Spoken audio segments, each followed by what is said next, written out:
Kesulitan belajar ringan, sedang, berat. A. Kesulitan belajar ringan biasanya dijumpai pada peserta didik yang kurang perhatian di saat mengikuti pembelajaran. B. Kesulitan belajar sedang dijumpai pada peserta didik yang mengalami gangguan belajar yang berasal dari luar diri peserta didik, misalnya faktor keluarga, lingkungan tempat tinggal, pergaulan, dan sebagai berikut. C. Kesulitan belajar berat dijumpai pada peserta didik yang mengalami ketunaan pada diri mereka, misalnya tunarungu, tunanetra, tunadaksa, dan sebagainya. Karakteristik siswa yang memiliki kesulitan belajar. 1. Prestasi belajar rendah. 2. Usaha yang dilakukan dalam belajar tidak sebanding dengan hasilnya. 3. Lamban. 4. Sikap acuh dalam mengikuti pelajaran. 5. Menunjukkan perilaku menyimpang. 6. Emosional atau negatif. Hasil belajar dipengaruhi oleh 1. Waktu yang tersedia untuk mempelajari bahan pelajaran yang telah ditentukan. 2. Usaha yang dilakukan peserta didik untuk menguasai bahan pelajaran. 3. Bakat yang dimiliki peserta didik. 4. Kualitas pengajaran atau tingkat kejelasan pengajarnya. 5.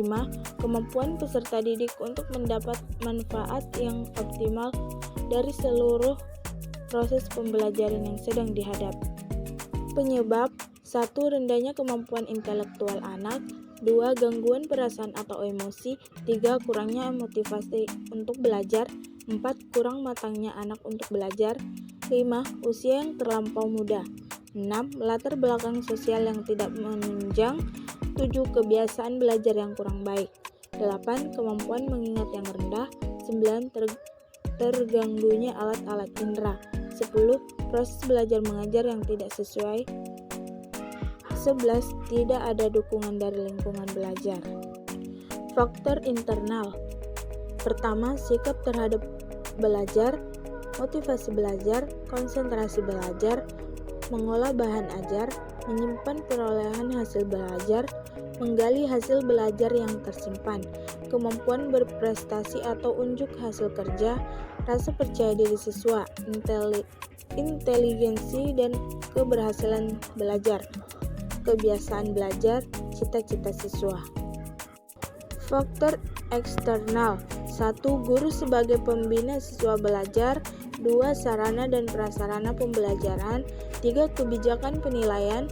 4. Lingkungan sosial siswa di sekolah. 5. Kurikulum sekolah. Diagnosis kesulitan belajar. Diagnosis kesulitan belajar adalah proses menentukan masalah atau ketidakmampuan peserta didik dalam belajar dengan meneliti latar belakang penyebabnya dan atau dengan cara menganalisis gejala-gejala kesulitan atau hambatan belajar yang tampak. Cara mengenal anak yang sulit belajar. 1. Teknik non-tes. A. Wawancara. B. Observasi. C. Angket. D. Sosiometri. E. Biografi. F. Pemeriksaan kesehatan. G. Dokumentasi. 2. Teknik tes.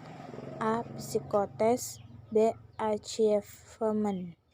Diagnosa kesulitan belajar dengan tes. Achievement tes atau tes prestasi. Tes yang dilakukan oleh guru untuk mengetahui penguasaan bahan pelajaran yang telah disajikan dalam proses pembelajaran dalam bentuk ulangan, ujian, atau dalam bentuk evaluasi yang lain. Psikotes atau tes psikologi.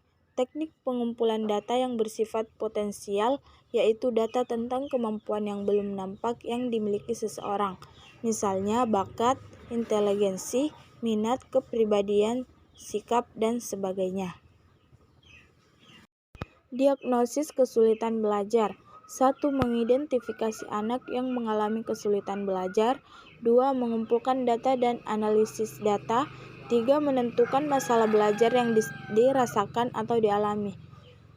4. Saran pemberian bantuan. Prognosis. 5. Penanganan atau mengatasi kesulitan belajar. 6. Evaluasi dan tindak lanjut.